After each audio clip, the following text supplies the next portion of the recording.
Again, Molo Sambonani, hello, how's it? Good evening, good evening, good evening. Welcome to it.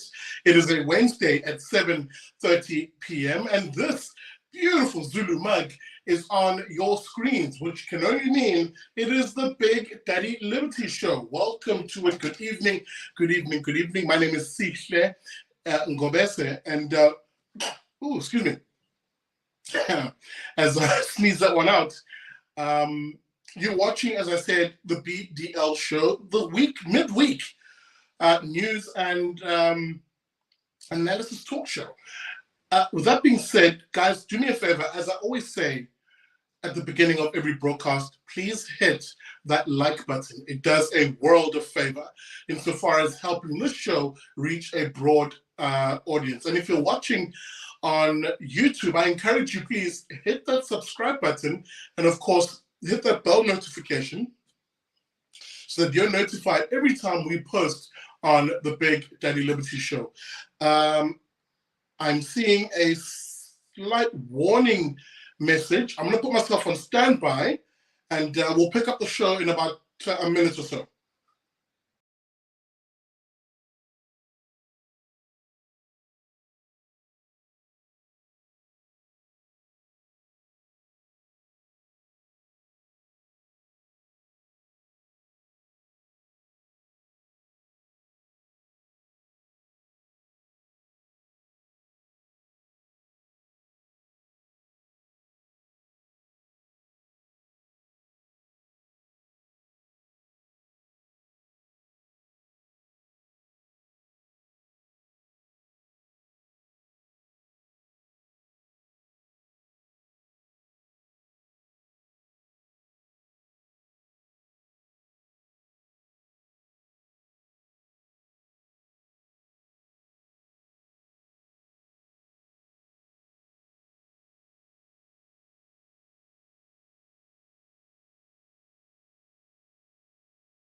All right. I think we are back. As we just fix our screen here. Apologies for that, dear viewer. There was a slight warning message on my phone.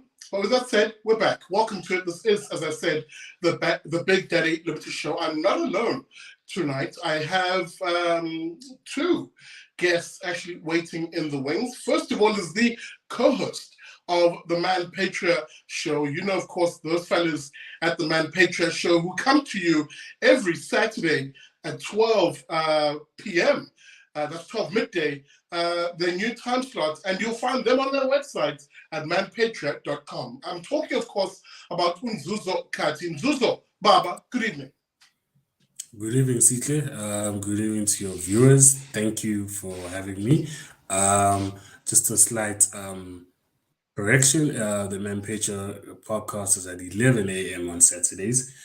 We are live streaming on our Telegram group. Can you please visit us on our Manpatria website, and you'll get all the details regarding the Telegram group. But nonetheless, I'm happy to be on the show today. I'm a Big Daddy Liberty Show, and let's get this ball rolling.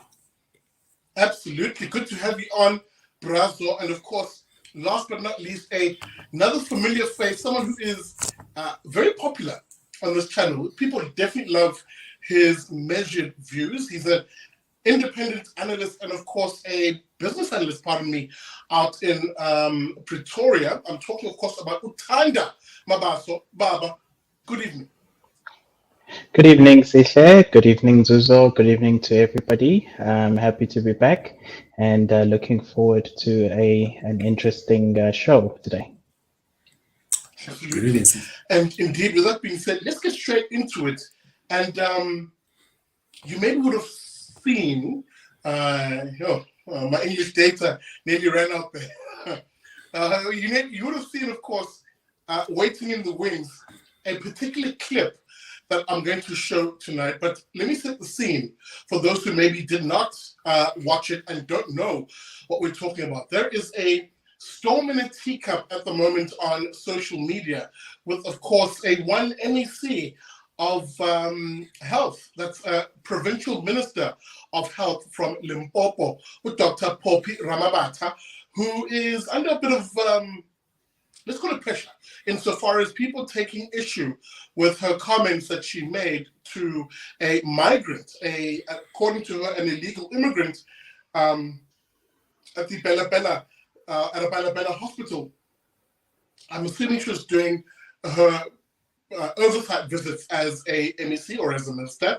And upon coming upon this particular woman, she had an exchange with her, which basically brought in the issue of illegal immigration and the pressures that places on her system, that is the public health system, which is, of course, a finite system. It has a certain budget every year, and that she is meant to disperse equitably or adequately, rather, to those who need it. And her bone of contention, guys, is that illegal immigration places undue pressure on the system at the expense of South African citizens. However, most people are taking issue with how she said it and to who she said it.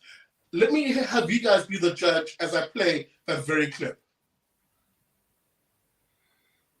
And then how do you find yourself in Bela-Bela and Impala when you are supposed to be with Munangago there? You know he doesn't give me money to operate you guys. And I'm operating with my limited budget. Thank you so much, Rabbi. Oh, well, you can't appreciate that. You're killing my health system. You are killing my health system. When you guys are sick, I'm hearing these days, you just say, let's cross Limpopo River. There's an MEC there who's running charity department. It's not. And I'm going to tell you something that is truthful and painful. You know, Stats SA goes and count people during the census and tell me that in Limpopo you have got 5.7 million people, and tell me out of that 5.7 million, 91% do not have medical aid. They are dependent on the state. 9% they will say has got medical aid. They depend on private hospitals. And then they go and give National Treasury. When National Treasury allocates its budget, they said Limpopo has got 5.7 million people, and they subtract the 7%, 9%, and they give me the budget of the 91 to do all these operations.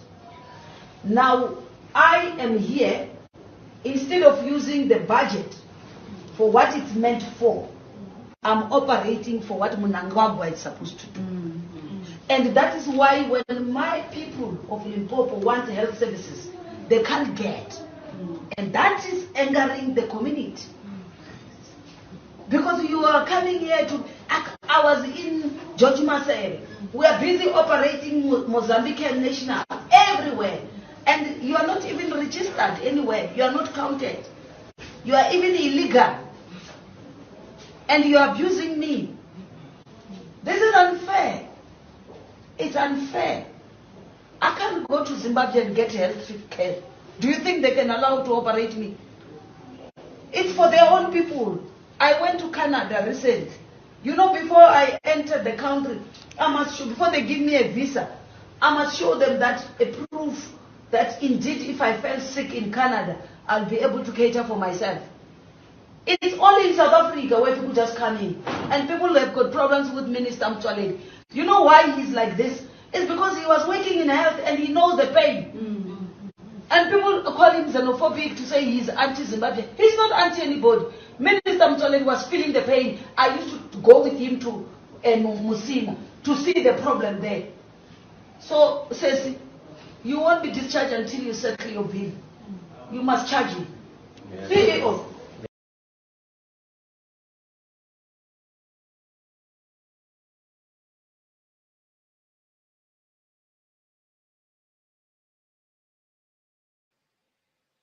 All right, folks. I think that was glitchy. I'm not sure if you guys were actually able to see that. I'm going to wait for my moderators just to give me some feedback on that particular issue, because if you guys could see it, then I'm okay. But if you couldn't, then I'll just have to quickly troubleshoot that.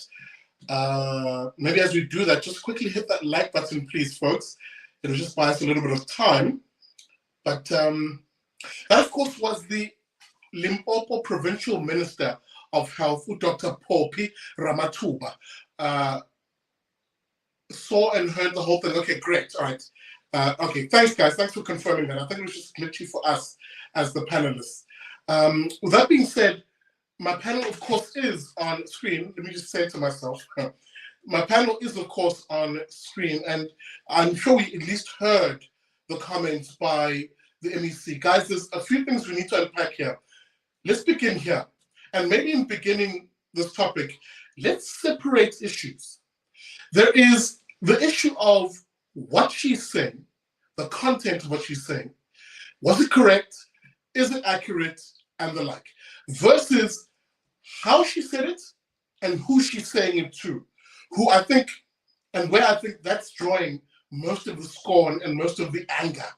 Nzuzo, let me begin with you, Baba, because I think we've had this conversation on other streams. That's the issue of illegal immigration. Here's an MEC, Nzuzo, who's saying, look, I'm struggling.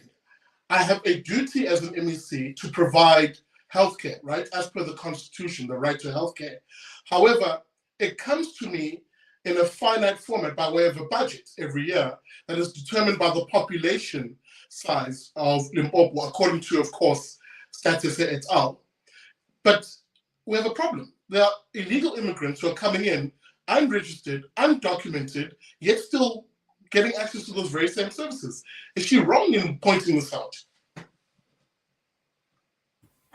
I don't think she's wrong for pointing this out. Okay, I think that firstly she prefaces by telling the gentleman the stats regarding the allocation of budgets as well as what Stats ASA collects during its census. And ultimately, she says she does the 1+1. She says, "I'm told that I have so many people in Limpopo. That information is given to national government. National government then allocates money to me with in terms of how many people are in my province, and I'm supposed to use that money to provide healthcare to all these people, and which are predominantly non-medical paying citizens." And ultimately, she says, and I think that is the issue is that she's saying to this gentleman that I assume that he's in pain, he's sickly, he requires surgery. That's the reason why he came. And ultimately, at the end, she says, "I'm gonna have to bill you for this surgery." And I don't think that's an issue, because that's what happens in the private sector. You make use of a service, then you have to pay for it. Here we have a government service which is paid for by taxpayers, and this MEC has now been allocated a specific budget, and she has to use it sparingly. Having people come in and out of the country, I heard, this gentleman said that he got into an accident in Zimbabwe, in Harare, and then after heard from the grapevine that the MEC is actually performing surgeries because she has specialist doctors. Hence why I came to South Africa and to Bela-Bela. These are the chances that these are the people that take chances with our healthcare system, because they know that nobody's going to send them back. And this is what the MEC is trying to relay, not only to him, but to essentially everyone in that hospital. And I think also what she's done, I believe what she's done is also done the same to the national government, saying, guys, I can't use this budget that you give me on if you guys are unable to ensure that people who are not registered, who are not legal, can just hop into the country and get whatever healthcare they want. She's within her right to tell us that at the end of the day, healthcare is a service. It has there's only so many finite resources, and those resources have to be paid with by money or any other exchange, any other assets. And so that's the case in this situation. She has a budget. That budget has been used, and ultimately, this budget is not enough for the people that it was actually allocated for, because of illegal immigrants that are coming over from the on the other side of Limpopo River to get services. And I want to jump in here because, Thanda, we've also kind of had this conversation on a previous episode of Liberty and Friends. If you'll remember, we were discussing Operation Dudula. Dudula, of course, coming out insofar as its online presence in great support of this MEC, basically saying, yes, this is the genesis of what we are complaining about or raising as an issue as the Operation Dudula, and broadly the hashtag Put South Africans First lobby group that we often see on social media, to say this is the basic economics that we are complaining about as South Africans. Well, for most poor people, we're relegated and dependent on the state, the very same state which is buckling under the pressure right now, and we're now competing as locals, and I'm using their argument, of course, we're competing as locals with people who are undocumented. If I can quote the MEC, it's unfair. Where are they wrong, Thand? Look, I think the issue here for me is who is saying this and to whom. You're right that Operation Dudula has basically raised these issues before. The minister of the current minister of Home Affairs and former minister of Health also raised the same issue about our hospitals being overburdened by foreign nationals. But it's very important for us leading to 2024 not to be swayed by politicians who want to sound like they're the opposition when they're actually the ruling party.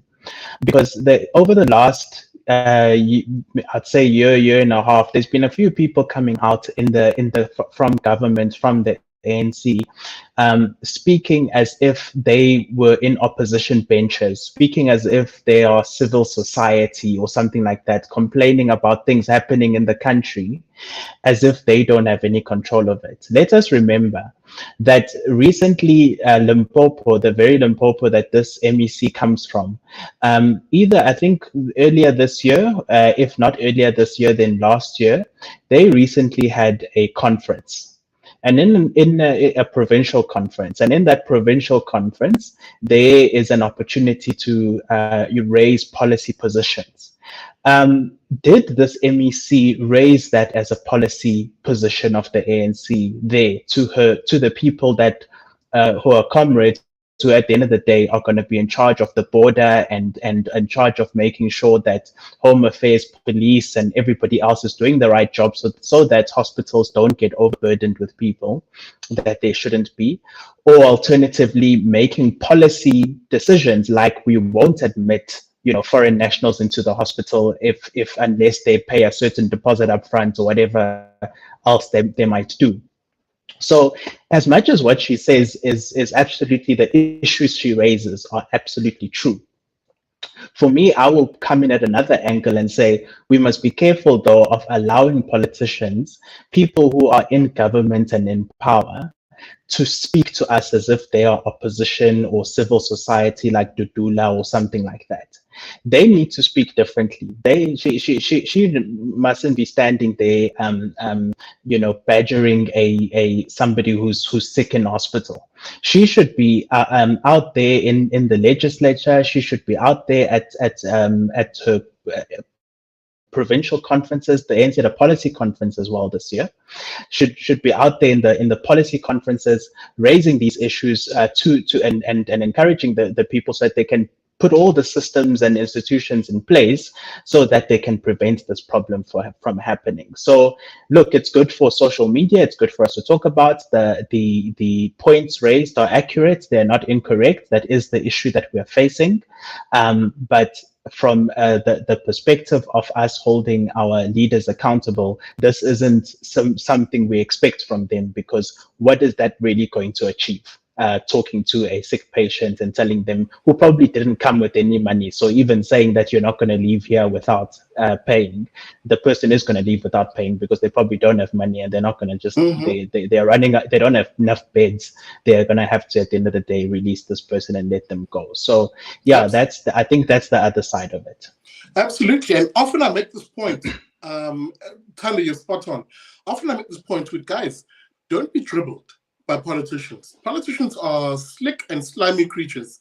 They will do anything and everything to acquire and preserve votes. They'll say anything to acquire and preserve votes. Insofar as this particular instance, before we come to that point in time, and I want to build on it, I do want to look at the pushback that the MEC has received from the likes of the Economic Freedom Fighters, the Democratic Alliance, Musi Maimane, and other detractors who've come out and said, how dare this MEC say this to this patient? And by the way, I don't think that's necessarily wrong. I mean, Thanda, you yourself said it. Why was she directing this at this particular patient when there is a whole, what is his name? Emerson Mnangagwa, the president of Zimbabwe.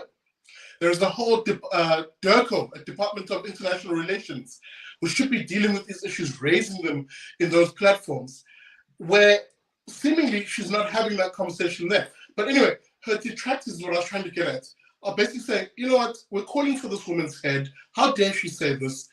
She's wrong in saying it, which is essentially the one argument they're making. But I want to take a step back. Thanda, there's a point you made, and I want to come back to you on it. It's this notion of the MEC pointed a finger, albeit at the wrong target, you know, this lady lying in a bed. But four fingers are pointing back at her insofar as who's failing us on the issue of international, on the international of migration and legal and illegal migration in this country. Who is failing us? Who is in government at the moment? Who is holding on to the echelons of state power in order to enforce the law on immigration? That's where this little disjuncture is, Thanda, isn't it? Yeah, I think so. And I mean, remember the you know, I've seen Zimbabweans when they argue about the issue of what's happening in their country and the burden it's putting on South Africa. They say, listen, at the end of the day, your politicians are to blame. You supported a government and a regime that they believe stole elections at some point, and have been, you know, repressive, and have gone with this open heart, and it's okay, you're our brothers, we're not going to do what America and the others does by sanctioning you. And, you know, you can debate whether that's right or wrong, but at the end of the day, the you know, supporting a country that's basically spiraling down, that has been spiraling down for a long time, these are the consequences, that there's going to be mass migration and so forth. Furthermore, at some points, our government decided to stop you know, applying the proper refugee processes to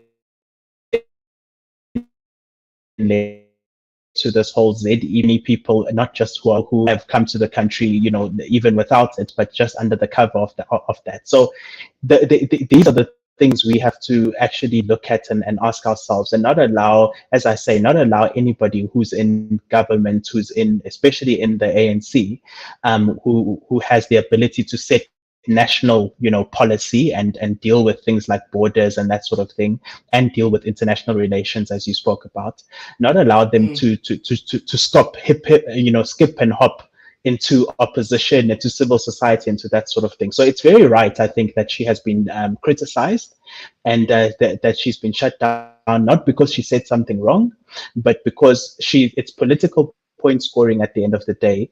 That's not going to help anybody. And she, being empowered, should have taken should take these conversations to more appropriate places. She must maybe asked a question of Cyril Ramaphosa or something in Parliament or something like that. So you know, that's what we expect as a society. I must come in here, Thanda, because I think this is part of the conversation that I wanted us to end on in the last 6 minutes that we now have of the show. If you're just joining us, welcome to it.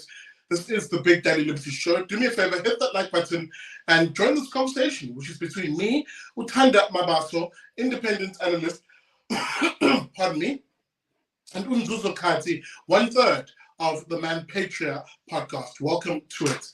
Nzuzo, let me cross to you, because I think there is a conversation to be had here around, okay, fine, let's leave aside the MEC. Let's not be dribbled by that issue. There is a policy issue here. a contention, a tension, if you will, around the notion of why does an illegal immigrant even come here? And, you can either have it one of two ways. And this is a conversation I often get into with other liberty-minded people, libertarians, classical liberals, the sort of people who, for example, will advocate for open borders, right? They'll say, no. These borders are arbitrary. They are really difficult to enforce. Maybe we should just have open borders, they'll say. People should be able to stream in and out as they please, right? They'll use that argument in relation to South Africa or America, which is also another popular border that, often makes it into the news headlines. Or with migration, for example, into Europe, right? And that's the one side of it. They'll say, illegal immigrants are a net benefit in the sense that they come here to work. They don't have a, quote, entitlement culture that locals may have, insofar as locals don't want to do certain jobs, right? This is an argument you often hear in America for why to allow South Americans to come in and do those jobs that Americans don't want to do. You often hear the same arguments in South Africa.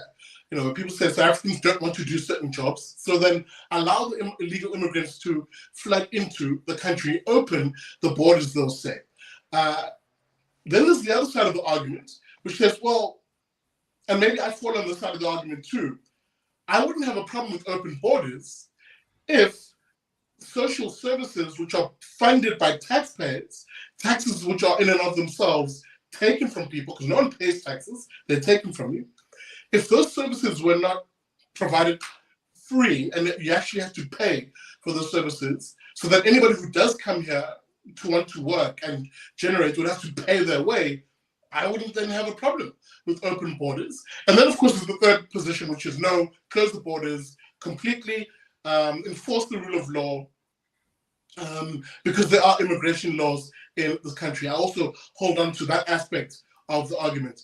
Nzuzo, where are you in this argument, and dispel it for me insofar as this situation? Yeah, so I'm on the third, the latter, which is enforce the laws. And why I say that we need certainty as citizens. If you're gonna say that we must protect, if you're gonna say that the government is to it has a monopoly over force, then obviously you're gonna put in measures to ensure that that it does not spiral out of control, which is the crime, and not only crime in the sense like killing or rape, but also just statutory crime like crossing the border illegally. You need certainty in that. You need to obviously, and that contributes to just the socio-economic situation in the country. If like she was saying in the video, she was saying, I don't have the budget. If I don't have the budget, I can't provide the actual services to people that are citizens, that are actually legal. If I can't do that, people die. It takes more money, and it's gonna be a crisis. And ultimately, you need certainty, and that's why borders are important. You protect yourself from the rest of the world, and that's necessary. And also another thing is that what I understand from classical liberalism is that borders are something that forms part of that ideology, is that you need to protect yourself from others. You need to be able to have borders that protect you from other people. And also another thing is that open borders will not work if you have, as you said, CK, on the second leg, you said that you can have open borders, but everyone that comes in must be able to pay for themselves. What's the likelihood of that happening? Human beings are chances. Human beings will obviously take advantage of a system if they can see that there's a gap in it. And if you're gonna say, "Oh, kumbaya, let's go come here and pay for the services," come on, no one's gonna pay. I don't like paying for some services which I get, but nonetheless, I still have to pay because I have a contract with people. So nonetheless, it's not gonna work. The second option is not gonna work. First option also is not gonna work because like I said, certainty. I need certainty as a government, so I know what are the parameters which I work in, what the type of money that I need, the type of security around the borders that I need, the people that are coming in. Is it just anyone, or is it actual people that are going to contribute to my society? That's important. Yeah, same thing when you have a house. You're gonna just bring in anyone. You're gonna just bring as the locals in KZN will say, a bar. You're not gonna just bring into into your house. Like, no, you're gonna bring people you know, who you can trust, who are safe, and are gonna contribute to the household in some way or another. And that's the same thing with the country. So I'm on the third option, and what she's trying to say, and of course, I take into account the fact that she might be dribbling us, but I also look at through this lens. She's looking through the lens of option three. I need certainty. I need closed borders. I need to ensure who's actually coming in so I can account for them. If I can't account for you as a result of you just coming into the country, it's going to be difficult for me to to uphold my constitutional duty as an administrator in terms of Section 33, as well as Section 28, if I'm not mistaken, the right to health. I need to ensure that I account to not only national government, but ultimately to the citizens. And if I keep on telling them that I have to pay for people who are not registered, that'll be an issue, because there are people who are registered who are dying as a result of the lack of healthcare. And this government is already under strain as it is. Absolutely. Guys, we've completely run out of time. I'm going to give both of you just final comments. And obviously, in those final comments, how can the folks find you on your social media? And let me maybe, as I ask for those final comments, ask this question, pardon me. The issue of illegal immigration, the issue of who is a South African, what is being a South African, is obviously going to be on the plate in the 2024 elections. Why do I say this?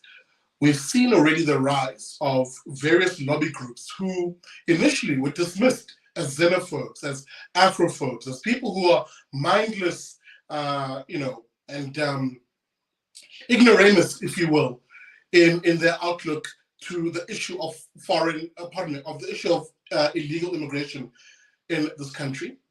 However, that voice is slowly receding as this lobby group gains momentum and actually now has a physical presence by way of, let's say, organizations like Operation Dudula, and now even influencing echelons of government. If you look at local governments like Johannesburg, for example, which is quite literally embarking on a Operation Buyamthetho, if I can quote the MMC Utebe on this issue. Where does this head? Final comment.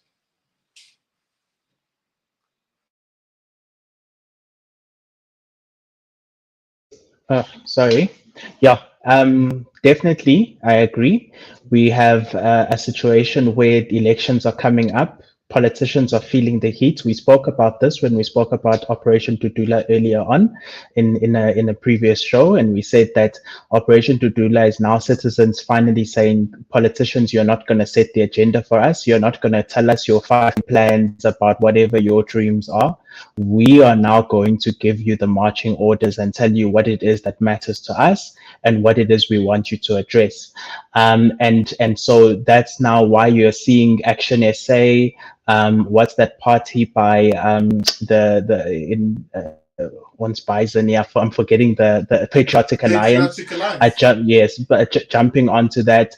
There's a few parties that are beginning to jump onto that now, enjoying some success now, and even the ANC is starting to pretend to be an opposition party and join in the fun, because the people are beginning to stand up and they're beginning to say that this is what matters to them. Again, you can have an argument whether is illegal immigration something that we should be focusing so much on. Is there maybe other things we should be focusing on? You could have that argument, but the point is, importantly, the people are now finally setting the agenda for the government, and that's because of how long they've been given promises of big things and big policies that never actually make an impact in their daily lives. And so they're finally forcing the politicians to focus on the issues at hand. So I think that's another perspective we should see of why the minister is making these kinds of utterances at this time.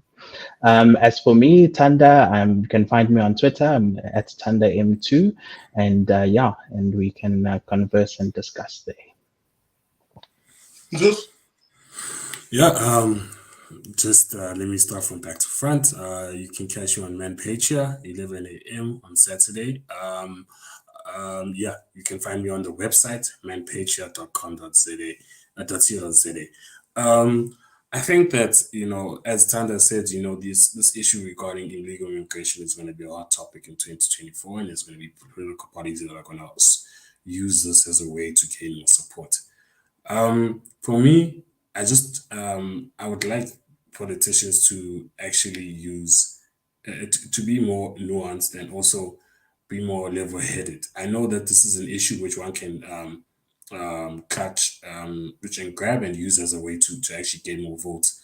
But you can use it. You can easily incorporate this into your policy regarding safety and policing and upholding the crime. You don't have to say illegal immigrants. You can just say crime in itself we're going to deal with.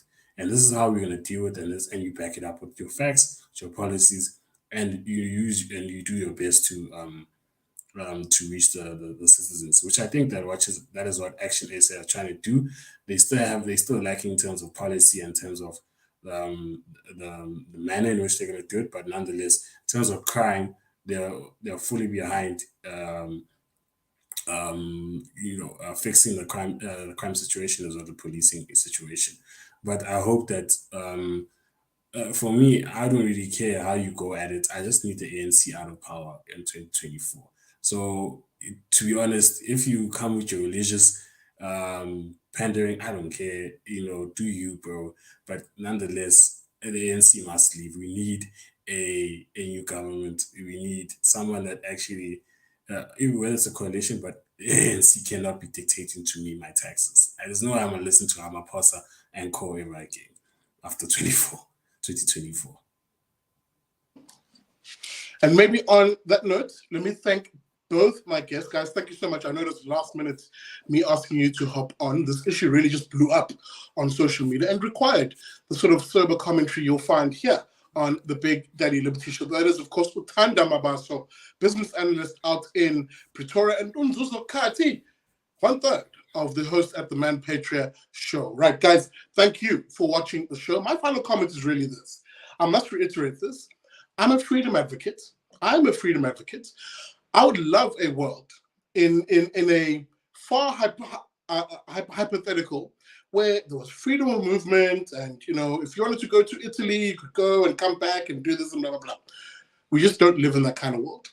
In the world of a kind that it is, we have nation states, and those nation states are backed. Indeed, their very backbone is the rule of law, and the law is supreme insofar as border management, issues of immigration. There are laws that govern that. South Africa has laws that govern that. And for far too long, we have seen basically an almost Jekyll and Hyde situation where we have laws around immigration, but effectively a border in this country which is so porous that it's ridiculous. Porous in both ways, insofar as there are now even criminal elements who operate at the border. For example, if a car is stolen to service their markets in the rest of Africa, and equally illegal immigrants streaming in, and we don't know who those people are. One has to remember there's also conflicts in the rest of Africa where some of those combatants find themselves in this country. I mean, take for instance, just across the border from us in Mozambique, where you have actual terror groups who are terrorizing people there. Who's to say none of those people are streaming into this country and looking to cause us the Afrikaner sick? Well, maybe I can't say what they say. But the point I'm making is we have those laws for a reason, and maybe it is time we actually look to these politicians and say, what are you doing about this? This is something that you are charged with looking after. Don't bitch and moan at a hospital to some poor immigrant in a hospital about this. Actually, you, for as much as you're pointing that one finger, four are pointing back at you. You have the power to do something about this. Where is the spending on defense in this country to keep South Africans safe, which of course is a function of the state that is protecting us from foreign aggression? And maybe with that being said, that's the question I'll leave you. This issue goes beyond the MEC. These are the sort of thinking points I want you to sort of mull and think about. Because as I said, this issue will be super important come the election in 2024. And I can assure you, it will be the candidate. Let me look into my crystal ball here. It will be the candidate who speaks the law and order language, who basically recognizes the character of South Africans and says, you know what? I will stand for office to protect you, the South African, the faith, flag, family, and freedom type South African. It is that politician, it is that political party who is likely going to rake in the votes. So, I don't know. That's my thought on this issue. Let me know what you think. Your comments always are read on this channel. Share the stream, of course, and hit the like button. And again, as I said, people, get the comments coming in. I do sit for about 20 minutes after the show and read them. So with that being said, thanks for watching this show. I really appreciate it. I'll see you tomorrow, bright and early, on another episode of Vuga Nazo. Remember, I come to you every weekday from 7 a.m., the Vuga Nazo morning show. And I'll also next see you on Sunday, 8 p.m., for Liberty and Friends. With that being said, thanks for watching and good night.